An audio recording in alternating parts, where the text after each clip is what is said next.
Sociology of gender generally interrogates the social construction of gender. This is basically how gender interacts with other social forces in the society. This study includes things like identity, social interaction, power, and oppression. Let us listen what other learners or students have to say about their understanding of what sociology of gender generally is. Sociologist is a prominent subfield of sociology. One of the most important statuses an individual claim is gender. Public discourse and the academic literacy generally use the term gender for the perceived or projected self-identified masculinity and femininity of a person. In our study, we found out about a sociologist named Parsons. Parsons is the father of sociologists in gender, like Karl Marx, who is referred to as the father of conflict theory. Now, Parsons actually identifies two things, which is masculinity and femininity. You know, people usually confuse the difference between gender and sex. Let me define what is gender. You see, gender is based on the state of being female or male. But if you are born to a certain gender, there are some roles that will be given to you. For instance, if you are a boy, they will buy you clothes that are mostly made by boys.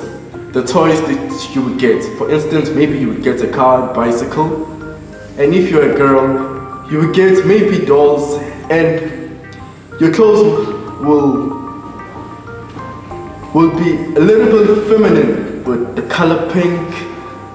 And let's go to the next definition, sex. Sex is a biological characteristic of being male or female. For instance, at the hospital when you were born, that's when they determine whether you're female or male. They look at your genitals, and from that point, they can determine your sex. Okay, according to our research, we have found a sociologist who is Parsons, and he defines this term of gender very clearly and very precise.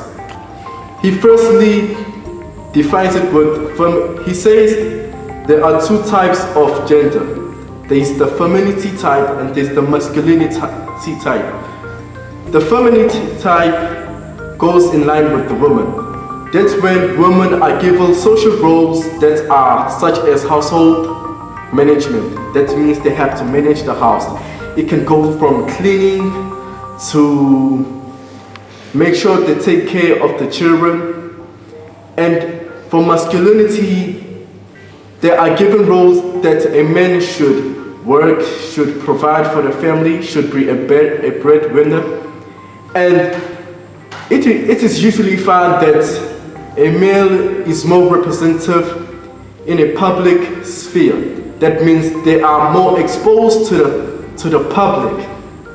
For instance, if you look at our presidents, from 94, from Nelson Mandela to Jacob Zuma to Ramaphosa, all those presidents are male and they are not female. So that means they are given public exposure, and we haven't really had a female president. Now, there's a question. How do functionalists and conflict theorists view gender? Well, let's hear what our students have to say. Exhibit A starts. Functionalist theorists argue that men are filled with instrumental roles in the society, while women are filled with expressive roles, which works in the benefit of the society. They viewed a gender division as of labor, the important of necessary for a smooth functioning of a modern society. Further, this perspective suggests that our socialization in the perspective roles driven in gender equality by encouraging men and women to make different choices in the family and work. For example, this theory wages inequalities as a result of choices women make. Assuming the choices work roles which gender them less variable employees from managerial standpoint. Exhibit B starts. Conflict theories focus on how assumptions and biases about gender differences lead to the empowerment of men, oppression of women, and the structural inequality of women relative to men. These sociologists see gender power dynamics as built into the social structure and thus manifested throughout all the aspects of patriarchal society. For example, from this viewpoint, wage inequalities that exist between men and women result from the men's historical power to devalue women's work and benefits as a group from the service that women's labor provides. Parsons and his complementary sex roles theories are widely criticized by modern sociologists. 1. The theory is from a different era. The nuclear family he envisions is extremely untypical. 3. This type of family is considered highly unequal, with women being dependent on their husbands. Looking at the critiques of the conflict theory, I'll be looking at the Parsons theory criticism. Parsons theory was influential in the mid-20th century, and it has fallen because of some reasons. I will name just the 3 reasons. The first one, the Parsons theory was based on the American perspective and culture. His ideas are not universal. And the last critic is that he ignores the personal and the social cost of maintaining a gender-rigid roles. Conflict theory has been criticized for its presumption that everything benefits the ruling class only. The working class is portrayed as the group of individuals that are not aware of their subordination. When the ruling class sets norms and values, the working class does not rebel against them. This theory does not explain how the individual is affected and is said to be determinist. However, most of the sociologists view this functionalist approach as outdated and sexist. There is now plenty of scientific evidence to suggest that the wage gap is influenced by deeply ingrained gender bias, rather than by a choice men and women make about family workout business. Okay, so this is a poster that best depicts what our presentation is all about. So the presentation is about gender. As we all know, that there's a difference between sex and gender. What is sex? Sex is a biological term that you are given when you are born. It's either you are female or you are male. But then, now that we know we are living in a socialized world, we have female, we have male, but in this 21st century world we live in, and in this society, this modern society, we have gays and lesbians. These are normally referred to as LGBTQTI. It's more of an organization that gives support to these people. Alright, so Parsons actually examines 2 gender types, which we're going to talk about here, which is femininity and masculinity. We have what's called gender inequality, which is an imbalance of how both genders are treated. Here in this picture, it actually shows that it doesn't level up the treatment that is given to these genders. As you can see, males are given more recognition than female. This is why stop guys. This is why Parsons, the sociologist that we examined in our video presentation, talks about female being the household management. As you can see, they make sure that they give pleasure to the husband. They also make sure that the husband provides a house and the woman provides a home.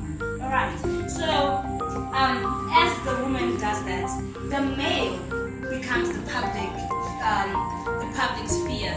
He goes out into the world. As you can see, we have Mr. Jonathan Yasin here, who's a very prominent, educated man. Okay, so the second question was to look at what conflict theorists say about gender. So we have Karl Marx, who actually speaks about gender inequality, and then he actually looks at patriarchy and matriarchy. Right here we have a picture of a female and a male who are both in business. Here they're actually showing that they can all have power, and then this all comes down to what we say, this is a man's world, but then it's nothing without women. I don't know if you guys understand. The following video best sums up what our presentation was trying to display. Enjoy. Gender isn't the same in all cultures. Mainstream Western ideas have focused on the idea of gender as a binary, with masculinity and femininity serving as mutual opposites. But other cultures have three genders, or see gender as fluid, or describe gender as a spectrum, rather than a set of distinct types. For example, many Native American and First Nation peoples recognize a third gender that incorporates both the masculine and the feminine, and it plays a specific sacred role within their culture. From this perspective, gender is a means of organizing society into distinct roles that complement each other. Some anthropologists have argued that hunter-gatherer societies originated the idea that men are providers and women take care of the home. Men were physically stronger and didn't have the demands of childbearing, which made it easier for them to take on more aggressive, autonomous roles like hunting or warfare. And these roles became institutionalized.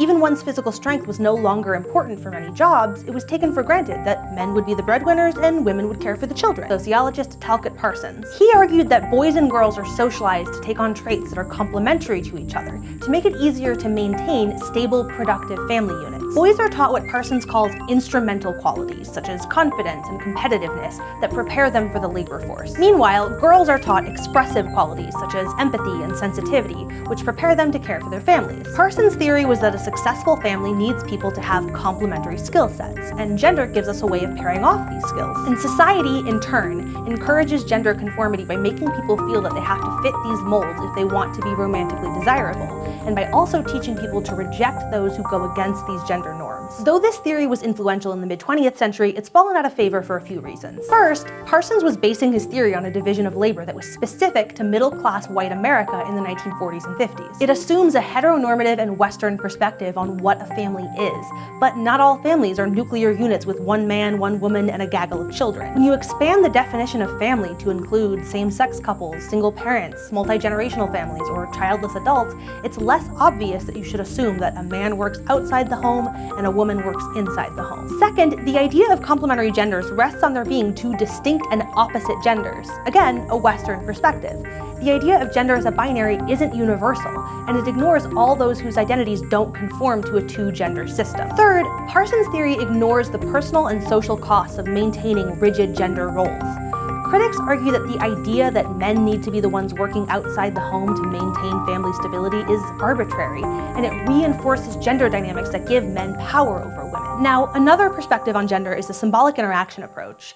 While structural functionalists are concerned with how gender helps all of society work well, symbolic interactionists are more focused on how gender is part of day-to-day life. From this perspective, gender is something that a person does, rather than something that's either innate or imposed by institutions. Let's go to the thought bubble to talk about different ways that people do gender. Clothes, hairstyles, and makeup all telegraph gender to the people around you. Take these two people. You probably have a gut reaction about the gender of these people, even though the only thing that's different about them is what they're wearing. But what if the person in the suit had long hair or was wearing makeup? These might flip a switch in our brain to start seeing this person as a woman in a business suit. But having short hair and no makeup while wearing a dress doesn't necessarily flip the same switch. This pattern is an example of gender roles, or how a society defines how women and men should think and behave.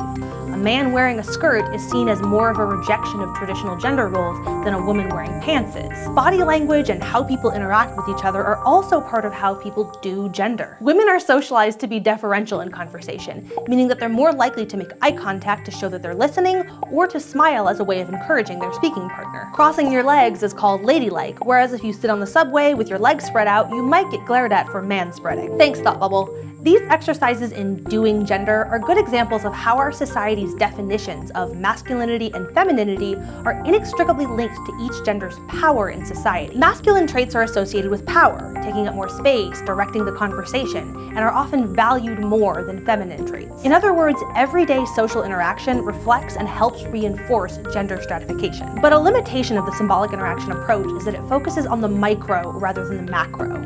Because of its focus on situational experiences, it misses the broader patterns of gender inequality. Gender conflict theory argues that gender is a structural system that distributes power and privilege to some and disadvantage to others. Specifically, that structural system is the patriarchy, a form of social organization in which men have more power and dominate other genders. We can see examples of this structure in institutional practices that disadvantage women, like restricting higher education to men or refusing to allow women to vote. But we also see this in less official ways. Think about the traits that our society values. Rationality is often praised as a desirable way of thinking, especially in leaders, while irrationality means letting emotion affect decisions and is seen as a weakness. Women are stereotyped as more emotional and men as more rational, which makes people falsely see men as more natural fits for leadership positions. The way that patriarchy privileges certain people over others also isn't as simple as saying that all men are at the top of the power.